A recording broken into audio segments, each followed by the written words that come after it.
Hi there, this is Jacqueline with Nickel and Dime Decor. I am quilting one of my sunbonnet Sues. I got the other one done with straight line stitching. Stitching in the ditch, stitching in the sashing, and got that one done. Now the other one, I've come up with a different plan. And I wanted to show you, I had totally forgot that I had this. This is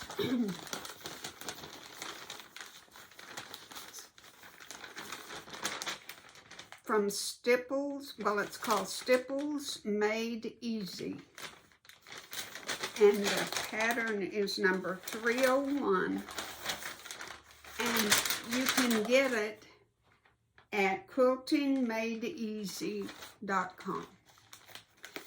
And like I said, I've had this for years. I guess they still have it. But for people like me that cannot machine quilt with the open toe foot and feed dogs down is alien to me. I've tried and I can't do it. Well, I put this on the quilt, and I've done,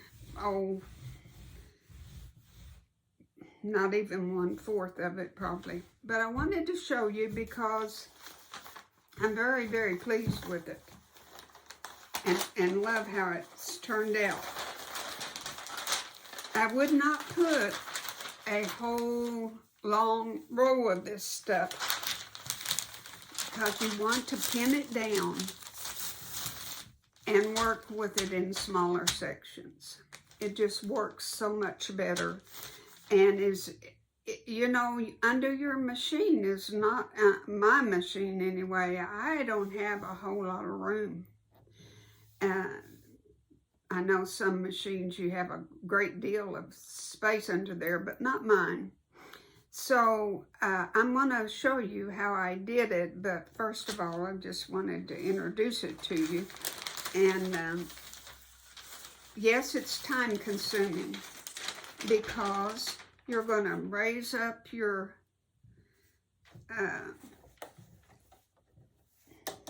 pressure foot and move your quilt around and reposition, but you know, you just have to move around a lot because your machine is built to do straight lines. So I'll show you. I'm going to put the camera down now and show you what I'm talking about. And just in case you don't have a clue what I'm trying to get across, this is what I'm talking about.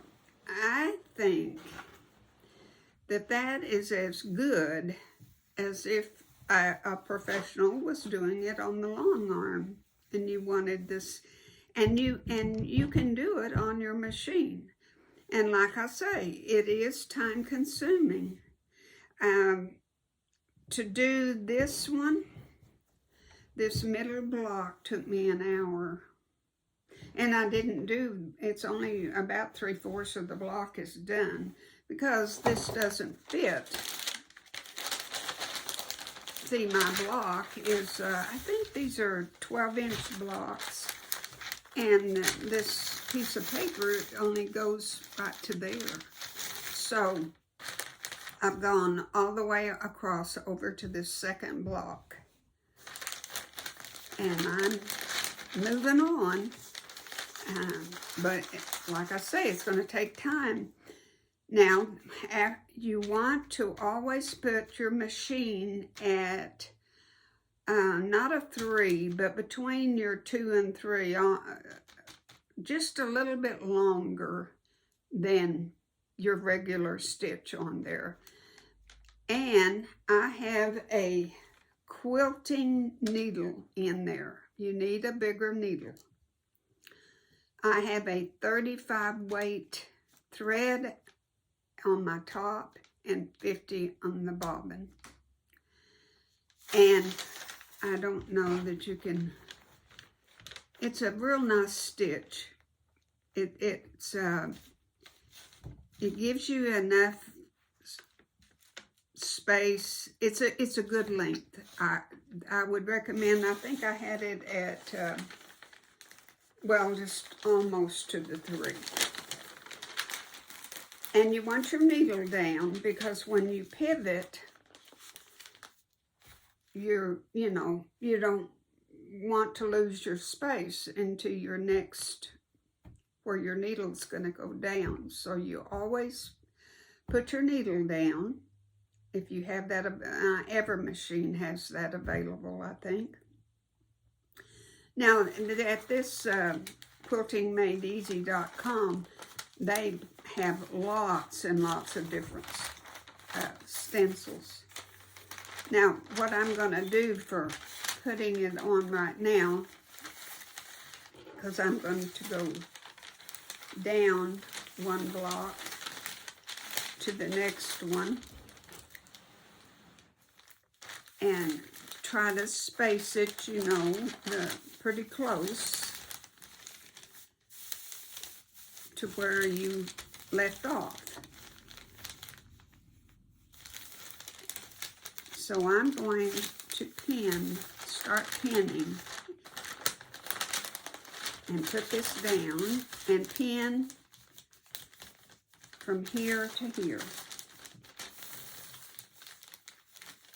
And I would not cut a bigger strip than this. It's too hard to handle. So I would go about right here and cut it. And then pin up here where your needle's not going to touch it, and get it even as you can. I'm going to even it with the sashing. And that's a good way to mark it. And then I'm going to put a pin right there, a pin right there, and a pin down here, and a pin there, and 1 here, and 1 there. I'm going to have 6 pins. It's going to be very stationary and not going anywhere. And when you pin it all the way through. Well, your quilt's not going to move either. The backing and everything will stay secure, and you don't have to worry about pulling the back and making sure. I used to have a bad habit of going like this and always making sure it was nice and flat. And I discovered that it distorted my outside sashing, and it kind of warped it. So get it smooth, then pin it and leave it alone. Don't be tugging and pulling and distorting your outside sashing or border, whatever you have. Now after I get this pinned, and don't use straight pins. I did, and I tell you, I got stabbed so many times. Use your pins like this. Then I will show you, I'll put it under the machine and we'll start, and I'll just kind of give you an idea. You can only go, say, 1, 2, 3, 4, 5 stitches, and you're going to have to turn it a little bit, and then turn it and turn it. You lift up that pressure foot 1,000 times to move it around and get it right. But it absolutely does not have any breaks in it anywhere. It looks like it's a continuous flow, and you can achieve that.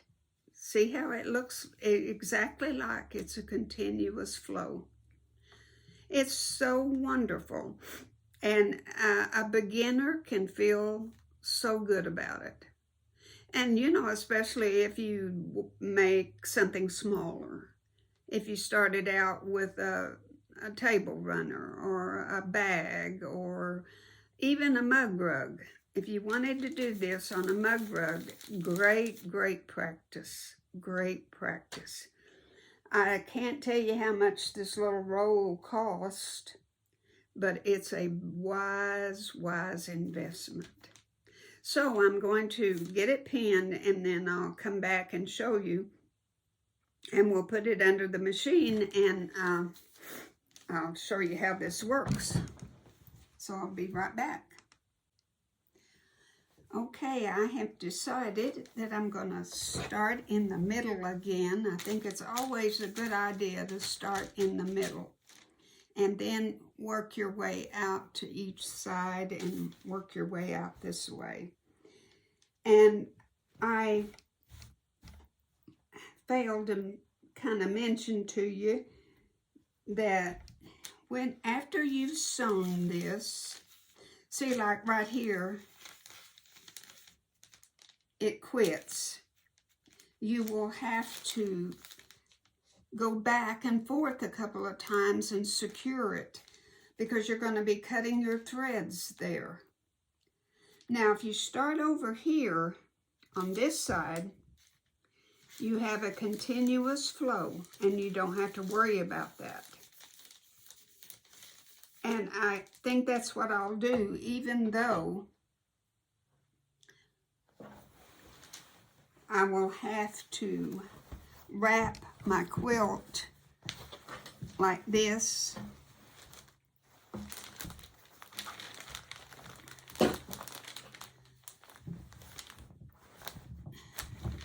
Just to keep it kind of out of the way, and start right there. And of course, you'll just put it under your machine. You're going to have an awful lot of bulk, and you're going to have to take your machine on this end and put it under your quilt, under your feed dog like that, to start right here. So let's do that.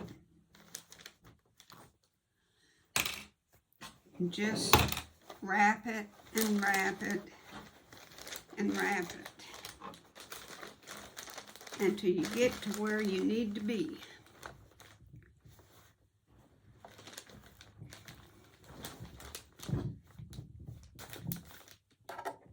And this is where we're going to start.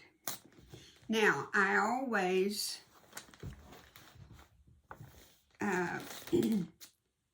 pull up my thread, my bobbin thread.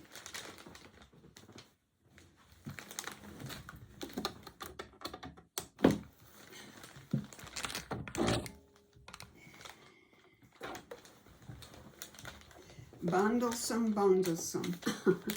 It really is.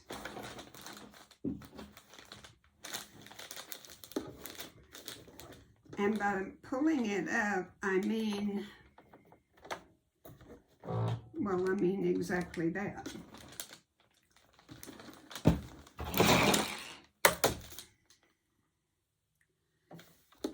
Just hold your thread and pull your bobbin up. And I use my, I don't see it right now.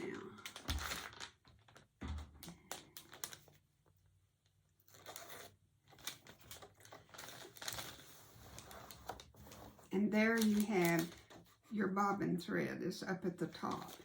And the reason you do that is because I'm going to tie that in a knot a couple of times before I cut my threads, even though I'm going to go back and forth a couple of times. And I am putting that stitch, I'm going from where it was set, and I'm going to go 1, 2 slots to lengthen my stitch. And then put it down, your needle down, and hold your threads and go maybe 2 stitches. And then go back.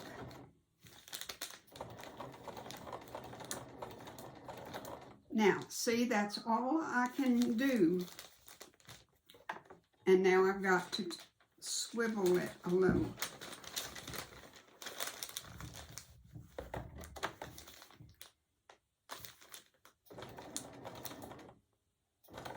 And I know you're saying, oh, Lord, I'm not going to take all that time. it's worth it to me. I want to do it because I love the results of it. So it's something I'm willing to do. If you're not willing to do, then this isn't for you. But to follow these little lines, you're probably not going to be able to do but one or two. In some spots you can go 3 or 4 stitches.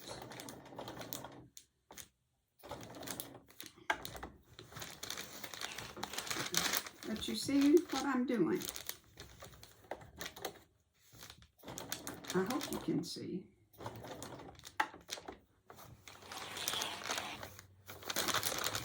If you have all of this folded up, it makes it doable. Just always kind of look at this and make sure it's straight on your line. If you've got a line to judge by, it will help tremendously. Now see, on this I got to go pretty far. But with your needle down, you can, and the end result is it will not look like, it will look like an even row of stitches. It won't look like you moved your needle at all. And now that's all I'm going to do. But you see what I'm saying is, yes, and honestly, after you've done it for about 15 minutes, get up, walk away, go get a drink of water, whatever you need to do, because I've sat here just paralyzed for an hour, and then my neck hurts me so bad, and my back and everything else. So don't think you've got to sit here and do the whole thing in one, you know, in one setting. I know we like to get through. Now, when you are, after you've sewed this, all you need to do is put your fingernail up against one side of it and tear the paper away. Now, it's going to come off in 100 different little pieces, and that does take time also. But after that paper is gone, you are going to be so excited to see what you did.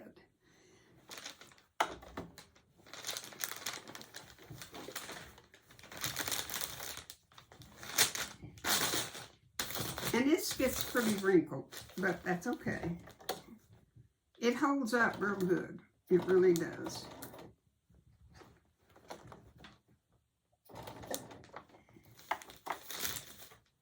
Okay, I hope you've got, I know the light's shining on that, and I don't know that you can see it, but I so hope you can. But you just continue, and like I say, it's a continuous flow all the way around until we get over to the very end.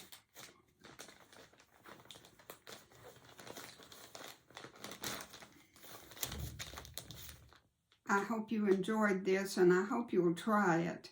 Honestly, I think you will find yourself doing it a lot more times because you will like the results of it. Thank you so much for watching, and I wish you the best. God bless.